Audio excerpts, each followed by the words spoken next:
पहिलो तराईको भूमिपुत्रलाई नेपालको राष्ट्रपति बनायो, के बिग्रियो? त्यसपछि आएर पहाडकी भोजपुरकी एउटी सामान्य परिवारकी छोरी मुलुकको राष्ट्रपति भइन्, के बिग्रियो? र आज आएर तनहुँको एउटा सामान्य ब्राह्मण परिवारको मान्छे राष्ट्रपति भएको छ, के बिग्रेको छ? अनि भोलि कुनै पूर्वको राई लिम्बू, पश्चिमको कुनै गुरुङ, तराईको कुनै थारू, कुनै दलितको छोरा राष्ट्रपति हुँदा इज्जत जान्छ? जाँदैन। हिजो सामन्तवादको खुट्टा टाउकोमा राखेर पाउ मोल्नेहरूलाई गरिब जनताको छोरा राष्ट्रपतिको कुर्सीमा बसेको असह्य भएको होला।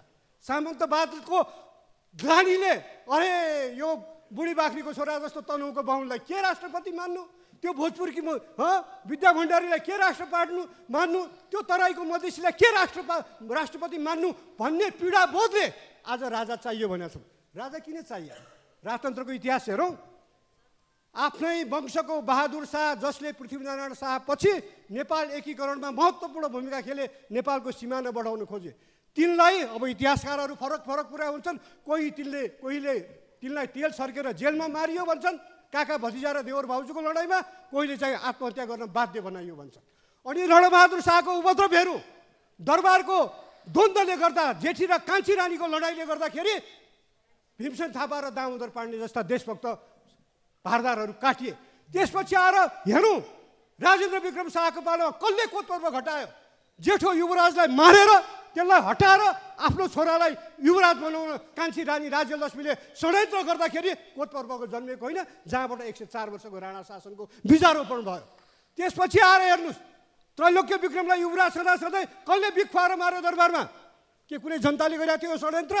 त्यसपछि आएर त्रिभुवनमा हेर्नुहोस्, दिल्ली त गए, तर दिल्लीको कलकत्तामा क्लबहरूमा चाहिँ राजा वीरेन्द्रले विभिन्न थरीका आइमाईहरूसँग रसरङ्ग मचाउन थालेपछि त्यस बेलाको स्टेट्सम्यानदेखि भारतीय पत्रिकाहरूले टिप्पणी गरे के हो, र नेहरूले बाध्य भएर इन्डियाको प्रधानमन्त्रीले बोले यो नेपालको राजाको तरिका ठिक भएन भनेर। राजा त्रिभुवनले काँधमा बोकेर देशमा ल्याएर राजा बनाइयो। त्यो लोकतन्त्रलाई उनका छोराले खोसे, महेन्द्रले खोसे। आज हामीले यो बोल्न दिनुहोस् सभामुख महोदय, आफ्नो टाइममा बोल्नुहोस् न। किन मान्य सदस्य के को लागि उठ्नु भएको छ? के कुन नियम, के नियम? म इतिहासबाट साबित गरेर देखाइदिन्छु।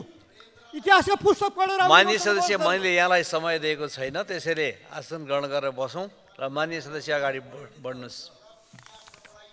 इतिहास पढेर आउने, मसँग बहस गर्ने भने इतिहास पढेर आउने, जुम्लामा हाउ गरेर आएको जस्तो होइन। इतिहास पढेर आऊ, बहस गर्ने भने आउनुहोस् न पढेर। मान्य सदस्य आसन ग्रहण गरौँ र मान्य सदस्यलाई बोल्न दिनुहोस्। मैले बोलेको इतिहास गलत हो भने इतिहासका पुस्तक पढाएर। मान्य सदस्य समय लिएर बोल्नुपर्छ, त्यसले गर्दाखेरि मान्य सदस्यलाई मैले समय दिएको छैन, त्यसले आसन ग्रहण गरौँ र मान्य सदस्य बोल्नुहोस्। के भन्नु पाइन्छ मलाई थाहा छ।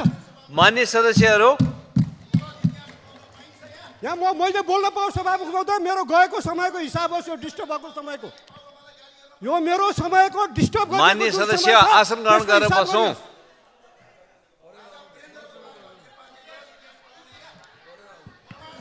इतिहास पढेर आउने, इतिहास पढेर मसँग बहस गरेर आउने। मिस्टर मान्यजी, इतिहास पढेर आउनुहोस्। ल मान्य सदस्यहरू, मेरो टाइम जुन नष्ट भएको छ त्यो पाऊँ है सभामुख महोदय।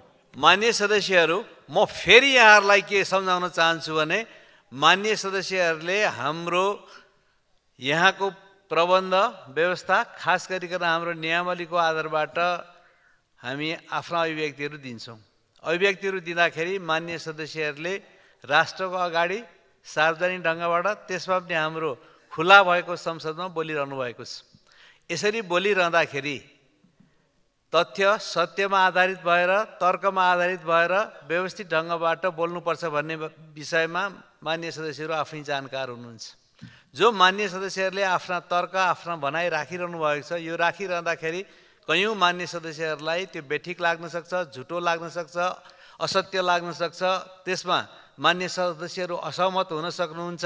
तर यी कुराहरूमा विधिवत ढङ्गबाटै प्रतिवाद गर्नुपर्छ, विधिवत ढङ्गबाटै खण्डन गर्नुपर्छ, प्रणाली अन्तर्गत नै खण्डन गर्नुपर्छ र हामीले तय गरेको व्यवस्था अन्तर्गत नै खण्डन गर्नुपर्छ र त्यसको बारेमा मान्य सदस्यहरू जानकार हुनुहुन्छ। जानकार नभएको कुरालाई सञ्चालन गर्ने सन्दर्भमा यहाँबाट निर्देशन गरिएको छ, निर्दिष्ट गरिएको छ, अनुमति दिने नदिने कामहरू गरिएको छ। आज यो संसद दोस्रो संसद पनि करिब 2.5 वर्ष बिताउन लागिसकेको छ। 3टा हाम्रा यिनै अधिवेशनहरू सञ्चालन भइसकेका छन् भन्नाले हिउँदे अधिवेशनहरू सम्पन्न हुन लागिरहेका छन्। यस्तो बेलामा मान्य सदस्यहरूले आफ्नो गरिमालाई ख्यालमा राखेर सभा सञ्चालन गर्नुहुनेछ। र मैले बोलिरहनु भएको मान्य सदस्य रघुजी पन्तको जुन समय काटिएको छ त्यो समयलाई मैले थप्दाखेरि सिङ्गो